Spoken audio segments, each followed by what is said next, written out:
الحمد لله رب العالمين والصلاة والسلام على سيد المرسلين أما بعد أعوذ بالله السميع العليم من الشيطان الرجيم بسم الله الرحمن الرحيم فإن آمنوا بمثل ما آمنتم به فقد اهتدوا وإن تولوا فإنما هم في شقاق فسيكفيكهم الله وهو السميع العليم۔ اللہ تعالیٰ نے اس دنیا میں لوگوں کو مختلف قسم کی نعمتوں سے نوازا ہے، اور وہ نعمتیں لوگوں کے پاس بلا اختیار ہیں۔ مسلمان کے پاس بھی ہیں، غیر مسلم کے پاس بھی ہیں، مال ہے، حسن ہے، اقتدار اور اختیار ہے، کسی کے پاس کم ہے یا زیادہ ہے، لیکن یہ ایسی نعمتیں ہیں کہ جو ہر انسان کے پاس ہے۔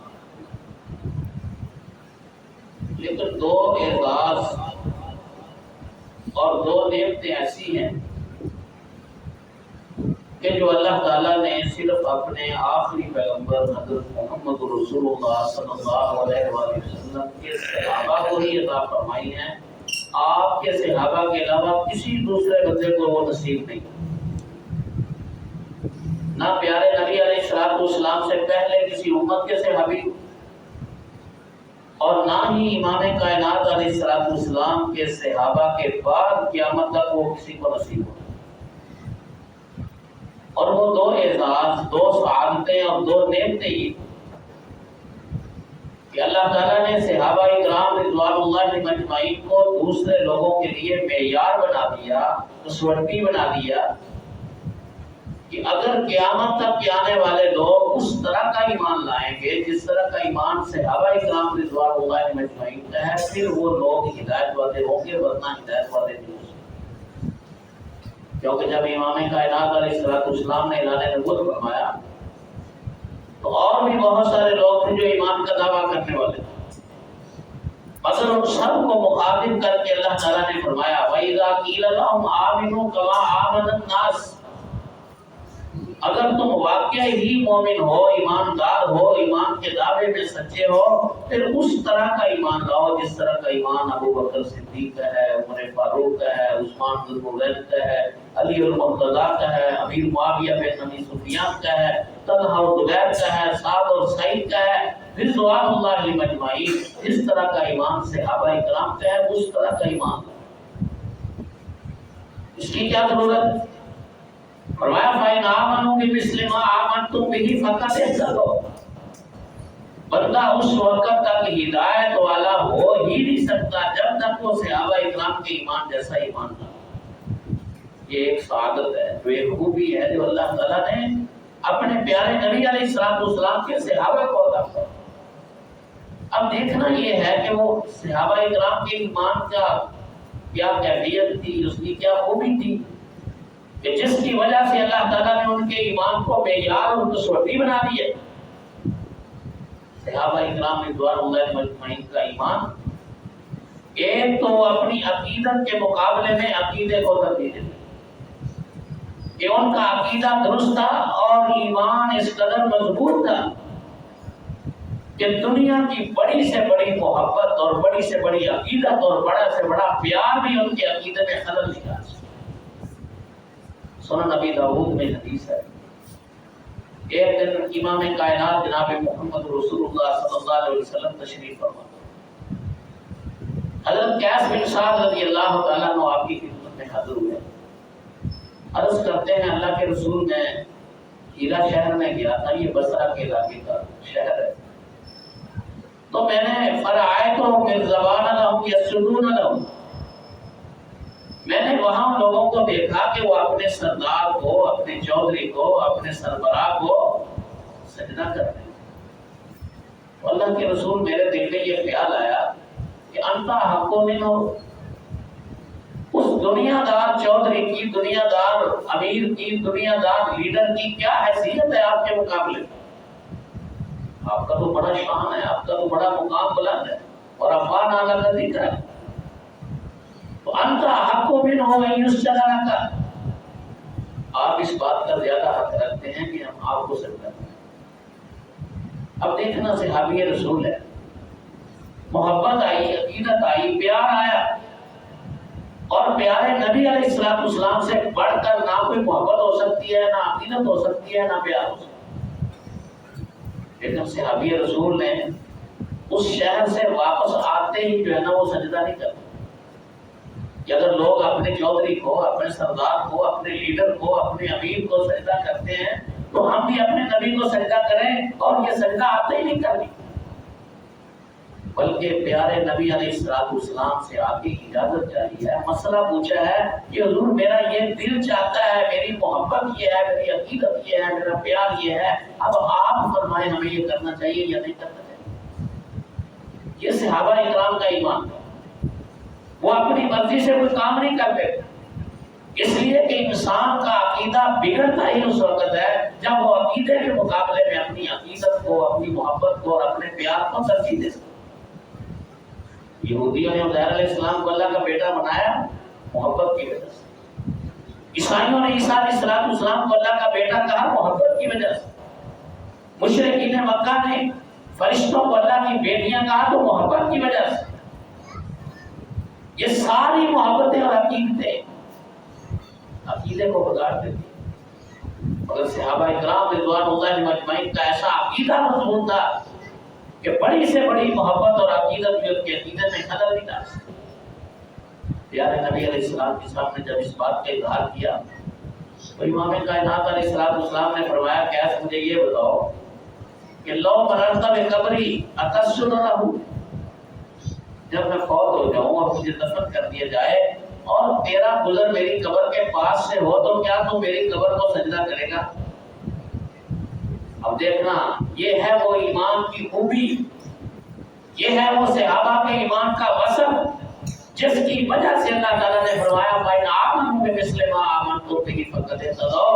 اگر اس طرح کا ایمان لاؤ گے پھر ہدایت والے بنو گے، اگر اس طرح کا ایمان نہیں ہے تو ہدایت والے نہیں. آج ہماری حالت کیا ہے؟ ہم جہاں کوئی علم دیکھتے ہیں، جھنڈا دیکھتے ہیں، کوئی سفید رنگ دار قبر دیکھتے ہیں اور اس پر کوئی چادر شادر دیکھتے ہیں، کوئی بڑا دربار مزار دیکھتے ہیں، ہم دور سے گزرتے ہوئے وہاں سلام شروع کرتے ہیں. آپ نے فرمایا کہ اگر تو میری قبر کے پاس سے گزرے گا پھر بھی سجدہ کرے گا. اب اگر آپ سوچئے کہ ہماری محبت کا، عقیدت کا معیار سمجھ کے تو حضرت کیس کا جواب کیا ہونا چاہیے تھا؟ چلو اور نہیں تو کم از کم یہ ہونا چاہیے تھا نا کہ اللہ کے خود جیسے آپ کہتے ہیں میں ویسے کر لوں. یہ بھی نہیں کہا. حدیث کے الفاظ ہیں، حضرت کیس رضی اللہ تعالیٰ عنہ نے عرض کیا اللہ کے رسول صلی اللہ علیہ وسلم میں آپ کی قبر کو سجدہ نہیں کروں گا، اس لیے کہ آپ ہی نے تو ہمیں سمجھایا ہے کہ کسی کی قبر کو سجدہ نہیں کیا جا سکتا اگرچہ وہ قبر محمد رسول اللہ صلی اللہ علیہ وسلم کی قبر موجود ہے، اس کے اندر پیارے نبی صلی اللہ علیہ وسلم کا جسم اطہر اور مبارک بھی موجود ہے. لیکن صحابی کہتا میں نے قبر کو سجدہ نہیں کرنا. رسول کریم صلی اللہ علیہ وسلم کی تعلیم بھی ایسی. آج ہم سوچیں کیا آج کل لوگوں نے فرضی قبریں بنا کے اس پر سجدہ نہیں کر رہے؟ اس کے اندر تو بندہ بھی کوئی نہیں، اس کے اندر تو چیز بھی کوئی نہیں. کل کلام اسی کو توڑ دینا ہے، کسی نے جلا دینا ہے، کسی نے جو ہے نا کسی اور کام میں یہ لکڑیاں لے آنی. اوریجنل قبر ہے اور اس کے اندر پیارے پیغمبر جناب محمد رسول اللہ صلی اللہ علیہ وسلم کا جسم مبارک بھی موجود ہے، مگر صحابی رسول کہتا ہے میں نے اس کو سجدہ نہیں کرتا. اللہ کے نبی علیہ السلام نے فرمایا کہ جائز، اگر کسی کی قبر کو سجدہ کرنا جائز نہیں تو کسی زندہ شخص کو بھی سجدہ کرنا جائز نہیں، اس لیے تو مجھے سجدہ نہ کر. یہ وہ ایمان کی خوبی تھی. آج ہم سوچیں کیا ہمارا ایمان اس مضمون معیار والا ہے؟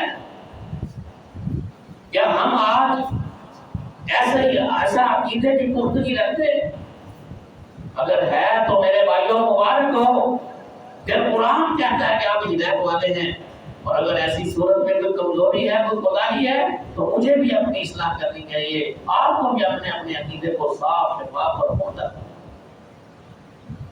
عقیدہ کے لحاظ سے، ایمان کے لحاظ سے. دوسری ان کی خوبی یہ تھی، جب وہ پیارے نبی علیہ السلام کو بات سنتے تھے اس پر یقین کرتے تھے کہ یہ واقعہ نہیں ایسے ہے، اس میں کسی قسم کا کوئی شک اور شبہ نہیں.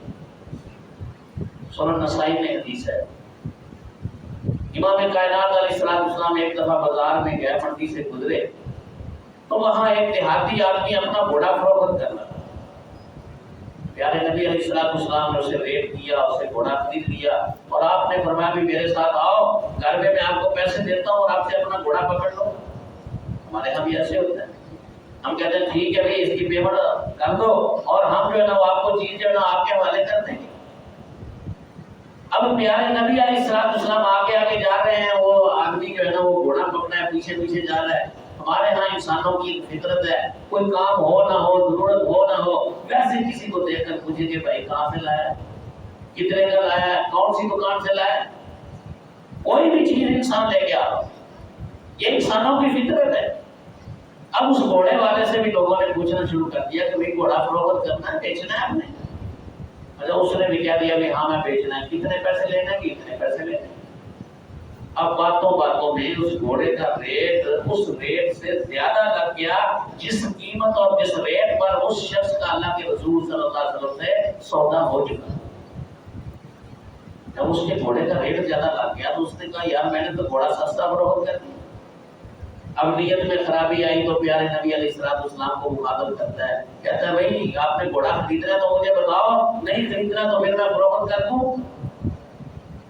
آپ نے جب اس کی آواز سنی آپ واپس پڑھتے، آپ نے فرمایا بھی تو کیوں گھوڑا فروخت کرے گا، میں تو تجھ سے کہا یہ بتا تو کا، میں تو تجھ سے خرید چکا ہوں. اس نے کہا کہ نہیں ابھی بات میری آپ کی پکی نہیں ہوئی تھی، ابھی آپ نے خریدا نہیں تھا، زیادہ بات ہے. اب یہ تکرار ہو گئی. اللہ کے رسول صلی اللہ علیہ وسلم فرما رہے ہیں میں نے گھوڑا خرید لیا ہے، وہ گھوڑے کا مالک کہہ رہا ہے کہ نہیں خریدا. بازار کا ماحول تھا، میں نے سنا، آپ نے سنا، دوسروں نے سنا، لوگ سنتے کیا لوگ اکٹھے ہو گئے.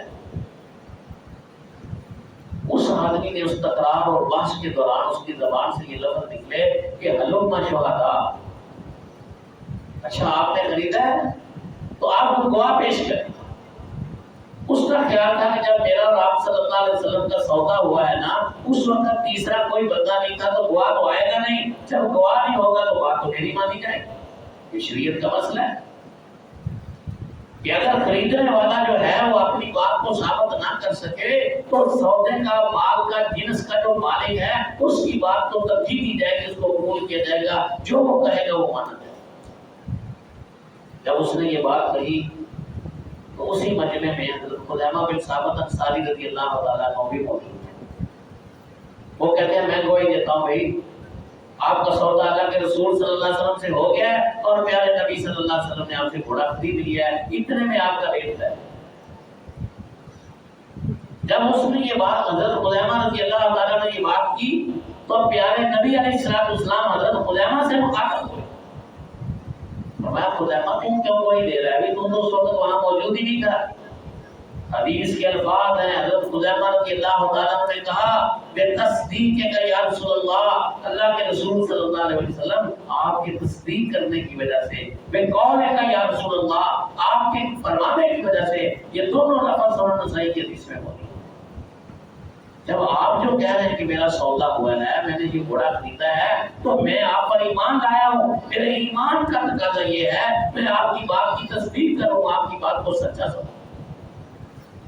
اس لیے کہ آپ نے ہمیں بتایا، ہم نے بڑی بڑی باتوں پر ایمان لیا.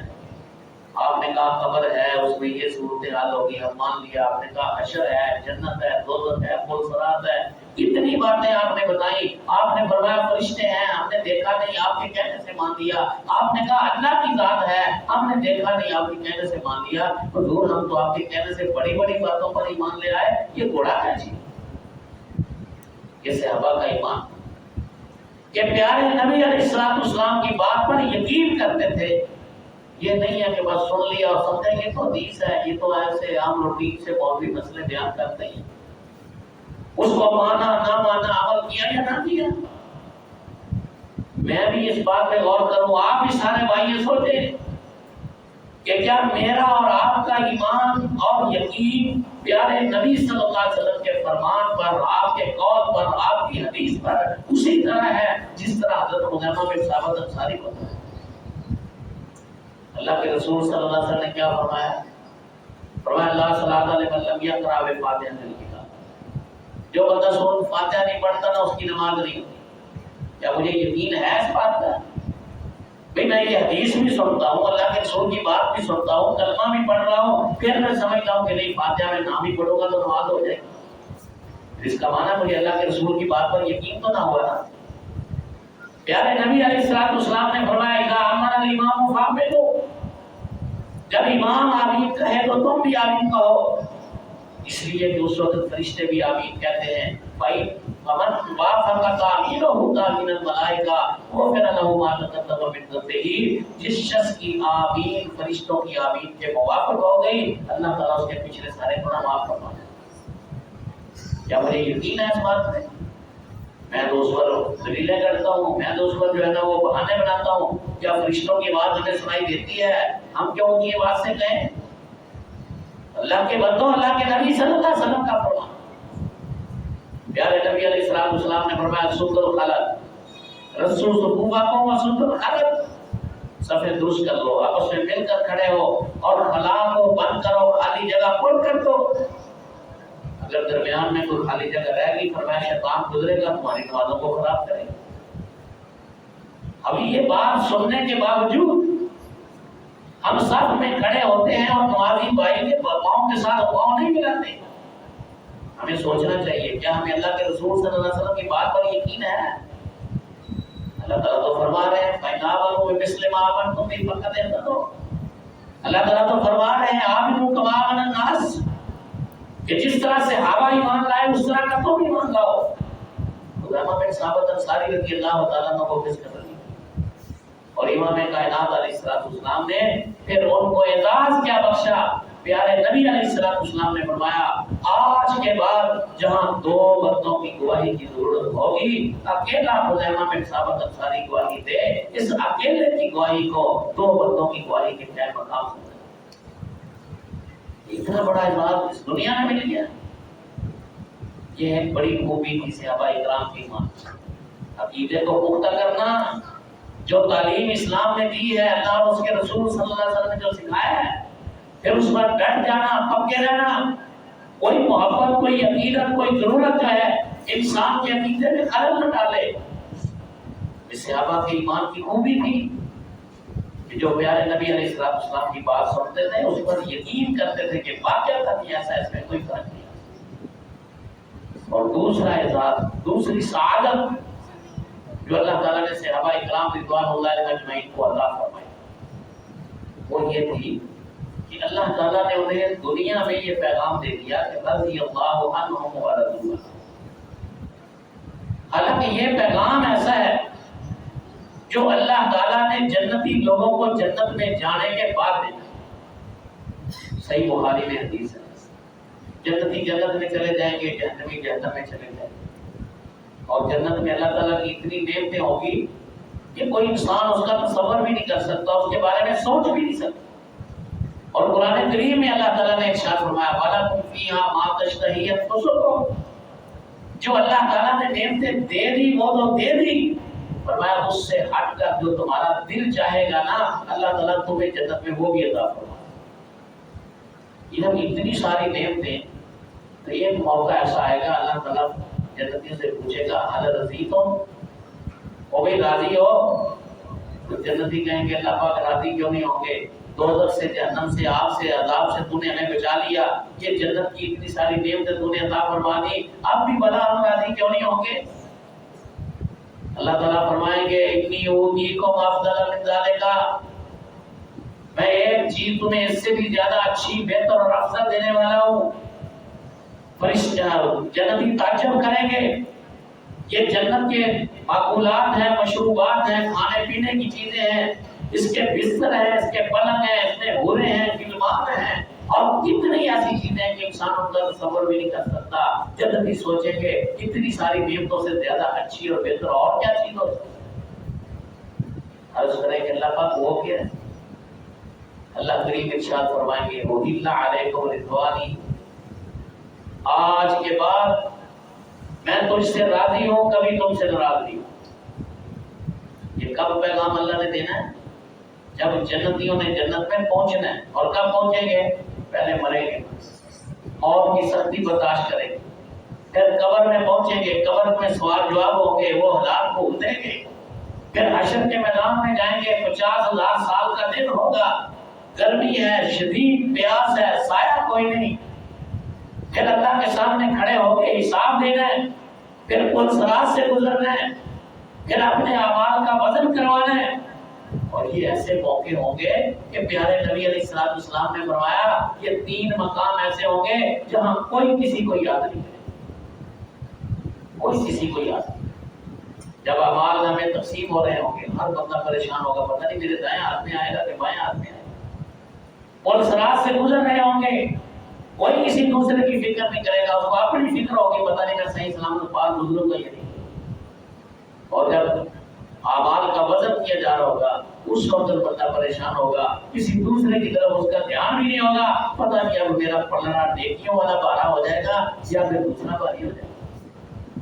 3 موقع ایسے، یہ سارے حالات سے گزر کر جب بندہ جنت میں جائے گا تو پھر اللہ تعالیٰ نے اس کو کہنا ہے تو اللہ علیکم رضوانی، کہ بھی تجھ پر میری رضا لازم ہو گئی، اب جو ہے نا میں کبھی ناراض نہیں۔ تو کیا یہ صحابہ کرام کے لیے اعزاز نہیں ہے؟ جبھی انہوں نے ان مصیبتوں میں سے کوئی ایک مصیبت نہیں دیکھی، ان حالات میں سے کسی ایک حالات سے بھی گزرے، اس دنیا کی زندگی میں اللہ ان کے بارے میں کہہ رہا ہے رضی اللہ عنہ ورضوان ہو، کہ میں ان سے راضی ہو گیا، وہ مجھ سے راضی ہو گیا۔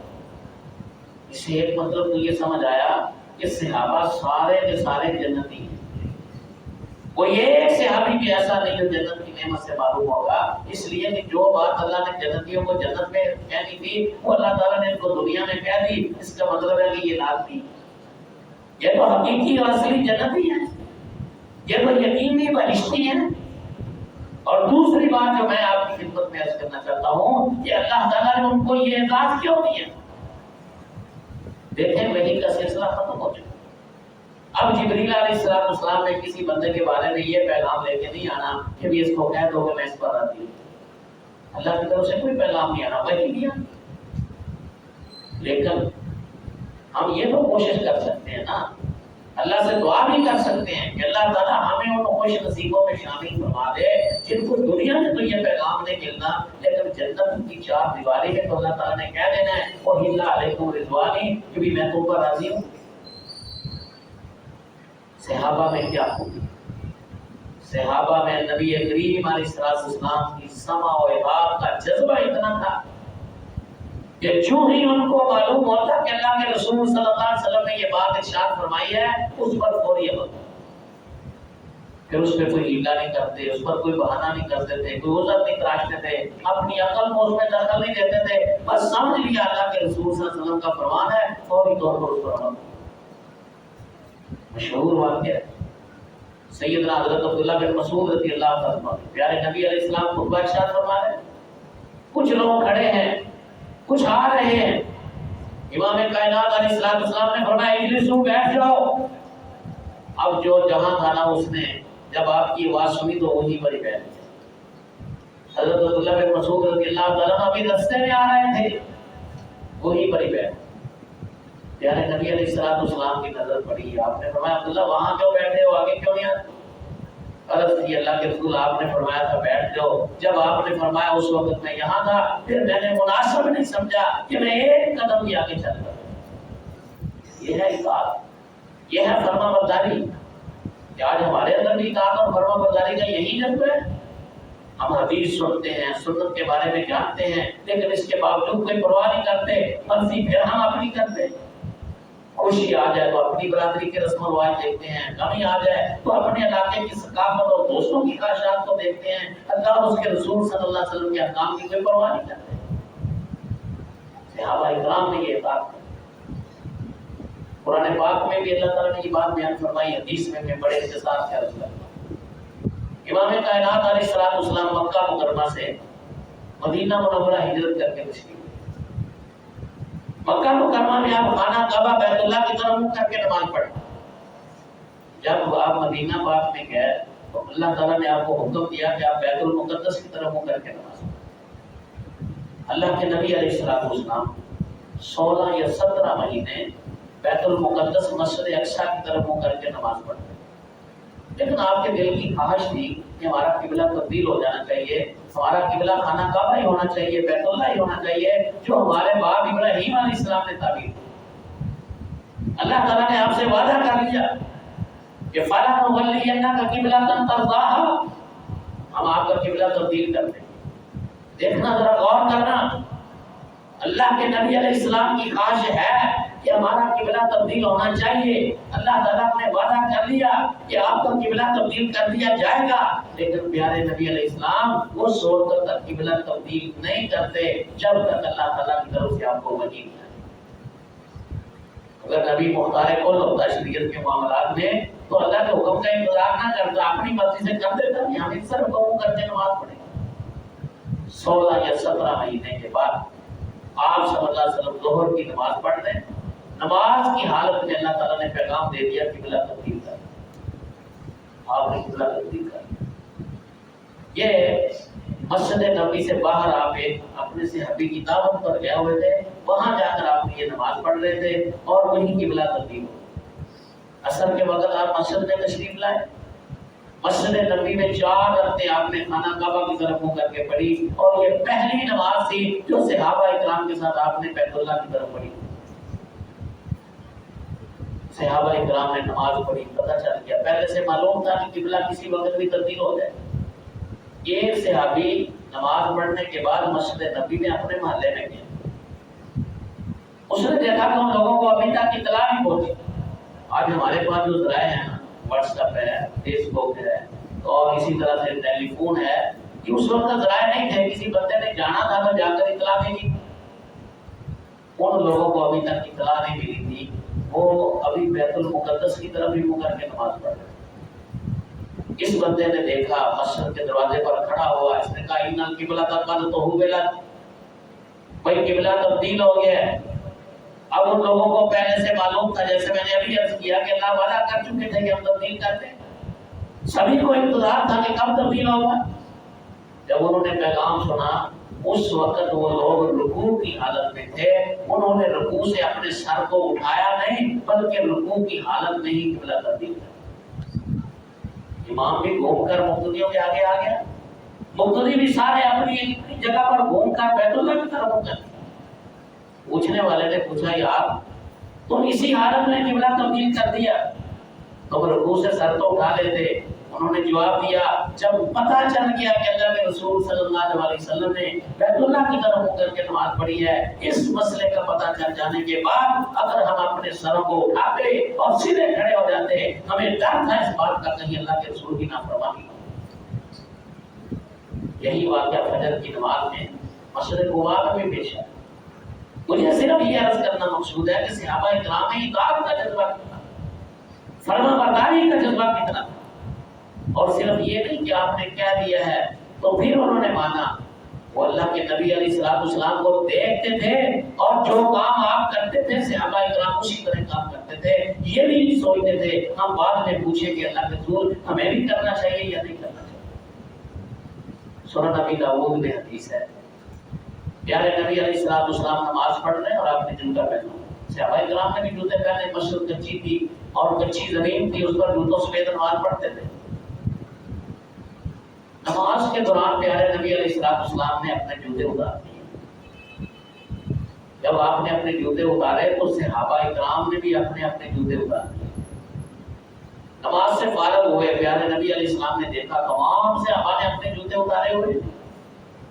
آپ نے فرمایا، وہ اللہ کے بندو، ما حملکم علی قرین علیکم، یہ تم نے اپنے جوتے کیوں اتار دیے؟